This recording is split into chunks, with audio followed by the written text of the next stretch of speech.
They say 96+% of web pages get no traffic. So even if your content's amazing, it may still get 0 views. And worse, your website software might be working against you. There's a lot of stuff your website software has to get right. And if any one of these tests fail, it could be impacting your traffic negatively in a big way.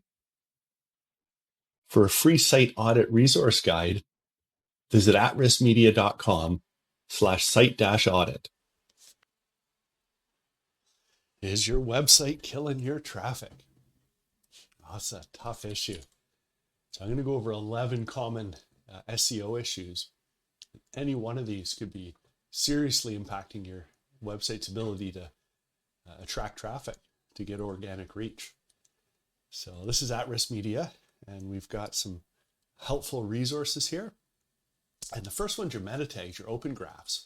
So this is like when you share, say, here's a link to my blog on my website, atriskmedia.com/site-audit. And whatever platform you're on, X, LinkedIn, so forth, they come up with an image. Well, this is how you tell the platforms what image to use, what description to attach to the page. And this is also going to feed your Google search rankings. So it kind of broadcasts to the world what your website, your web page, each individual page is about. So let's see how this website performs. So we'll go to this free, really useful tool, Hey Meta, and paste in your own website, do a check. And this has to pass. If it doesn't, boom, you got problems. So check this out. It's got the image, my title, description. All this information is looking good. So we'll go on to the next test. All right. So the next one, sitemaps. So this is like a table of contents for your website. So when a search engine comes across your site and wants to know what's there and what's available to be shared, this is kind of how you specify that. So usually, not always, but it's going to be this your website /sitemap.xml. And this is a small website, just 2 pages currently, but this is what it should look like. And to make it easier, we've got a really fun, simple, quick tool here. So let's try this.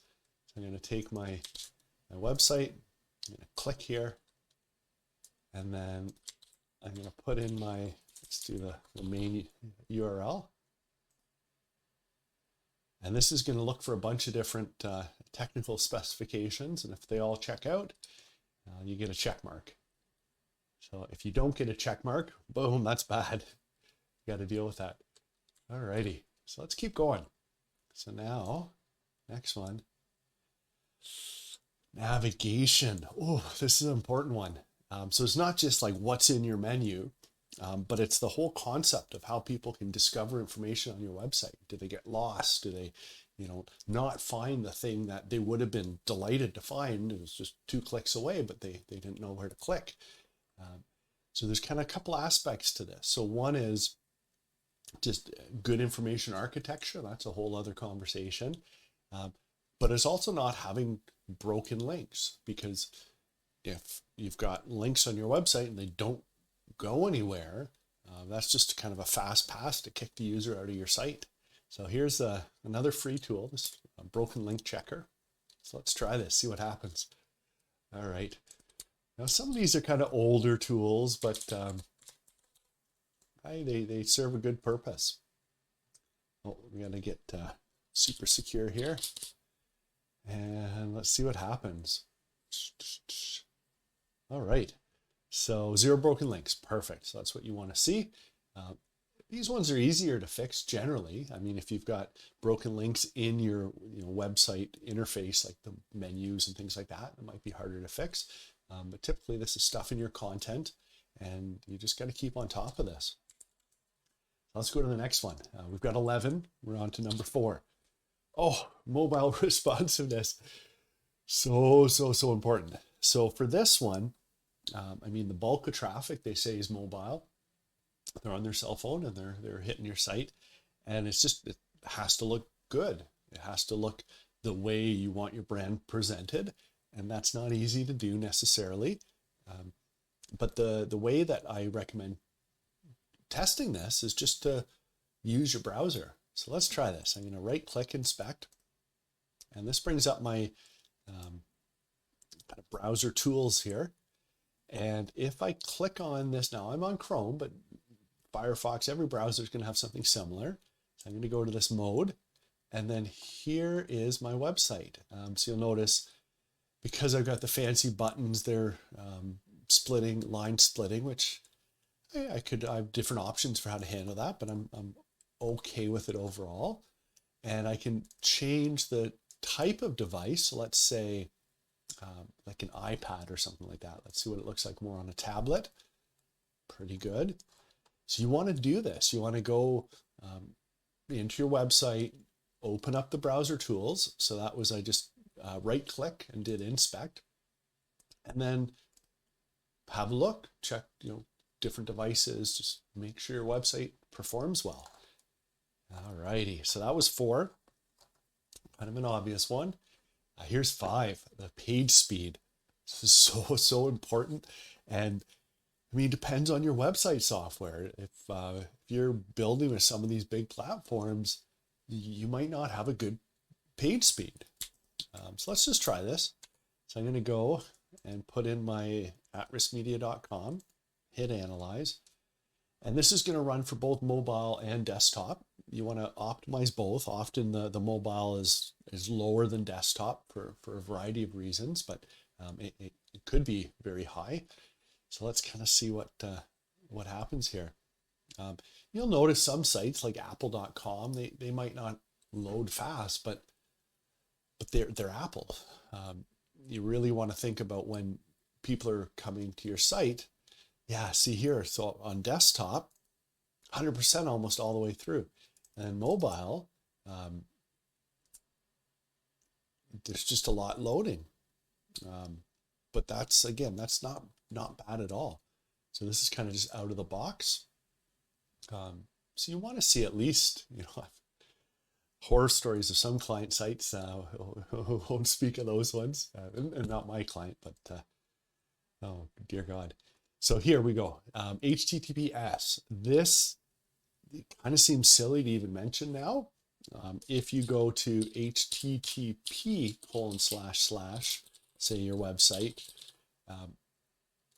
does it open in just that HTTP, or does it redirect you if you double click here to HTTPS? And can you click? Usually there's a little icon there, and see that the connection's secure. So this, if you don't meet that standard, that's really going to impact you on a variety of fronts. Google's going to trust your website less. A lot of people will choose not to visit.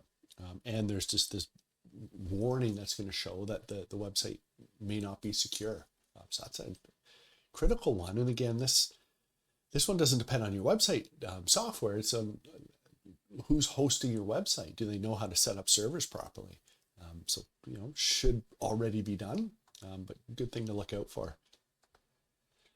Duplicate content. So this again is just kind of a hidden issue you wouldn't necessarily think of, but you've got this great blog post, or a part of that blog. Well, if you have that content in multiple different places, then the search engines are going to get potentially confused, or they may split the ranking across the different pages, and it just is an unnecessary negative on your content. So you want to make sure that every page has unique content, and not to have any of these kind of duplicate. Or another situation where this comes up is you've got 2 different websites, maybe for your company, and then you've got a product and there's 2 different websites. Duplicating content across can actually negatively impact you. So there's another free tool here that'll just scan your site, look for duplicate content. And related to that is this canonical URL. So this is so critical. It's like a Oh, if you're a librarian, you know, the Dewey Decimal System they used to have, and now they got, like, you know, advanced techniques to identify documents. Well, it's the same thing on the internet, where search engines need to know in a technical way what resources are out there. And your canonical URL is a way to send that signal. So this is kind of a, you know, technical one. Your website may or may not be correctly specified with this, but you can find out. So let's try this canonical tag checker. And I'm going to put in my atriskmedia.com and see what we get. So this does a scan. And we should get a success here. Yeah. Simple as that. But if it isn't set up correctly, that's a bad thing. You really want to deal with it. It's like a little slow leak there that's going to build over time. Oh, image etiquette. This is so important. So you got to think about it like when a search engine looks at your website, they're just seeing the text. So there's things that you can do. For instance, with an image, you can add a description to that image, or even the file name of that image. All this is part of that text that the search engine is using to understand what your web page is about. So it's so important to not leave that information out, you know, to have that be part of the picture of what's on that web page. But it's also so important for people too. So you might have visitors that are accessing your site from a screen reader, where it's just reading out the text on the page, because perhaps the person has blindness, they can't see the screen. A lot of different accessible technologies that people are using, and you want to make your website work nicely with those assistive devices. So this is a great tool to use, this web accessibility evaluation tool. So it goes beyond just image etiquette, but let's try this. So I'm going to go to my atriskmedia.com, and then it's going to check, and you want to, perfect. Oh, this is really good. So 0 errors, 0 contrast errors. So those are if you have errors, you have to deal with them. And the contrast error is when you've got the color of the background and the color of the text are too similar. So it's difficult to read. And then errors could be anything. But you also could have alerts. And this is where you've misused or left out. Maybe you've got some duplicate content, things like that. So if you get alerts, check those. And then features, the higher the number, the better. Same with structural elements. You know, ARIA is good to see as well. These are all different enhancements that your website can have, so that it meets all the accessibility standards. So this is decent. So you want to run that on your site. And then number 10, the 404 error page. So often you'll have people that maybe have an old link that is no longer active, or they mistype an address. And then what happens? So if they get to an error page, you know, they might think what they're looking for isn't there. So one thought is, when those errors happen, you can redirect them to the home page. So that's often a good strategy. But most important is to know what errors are you getting, these 404 errors. So if someone's typing, you know, your website with a certain path, and then that doesn't have a page associated with it, you want to know what those are. And the Google Search Console has all that information for you. So I won't, that's its own video in itself, but all these tools are really important. And then finally, your robots text file. So let's look at this. So I'm going to go to my atriskmedia.com, robots.txt. And this is just a basic one. I'm just saying use my sitemap as a table of contents and allow all pages except for those that start with the /concierge, which are account pages. So you don't want those indexed. But it's really important that you've got that you have a robots text file, but that it's appropriate to your website. So all of this kind of affects the signal of when the search engines are looking and trying to understand what your website is about. They may get overwhelmed with looking at the incorrect, the wrong information. So this helps you really kind of focus that effort to say, hey, bots, this is what we're about. Look here, use these pages. And if you don't have that in place, again, it can really kind of muck that signal up. So there's so much to this. And often the software your website's built with is going to make a huge impact on all of these issues. And the truth is, and we'll talk about this in the episode 2 of this content marketing series, all of this technical SEO stuff, it's not increasing your site performance. It's just ensuring that your content is able to get the best showing. So if you think about it like you've got a lamp and then you cover it with a blanket, it doesn't matter how bright the lamp is or how colorful that information is. If it's covered, no one sees it. So you got to deal with these things, but there is an easier way. And this whole website here is built on a platform that just takes care of this stuff for you. It's called TrackStack, the free WordPress, and check it out.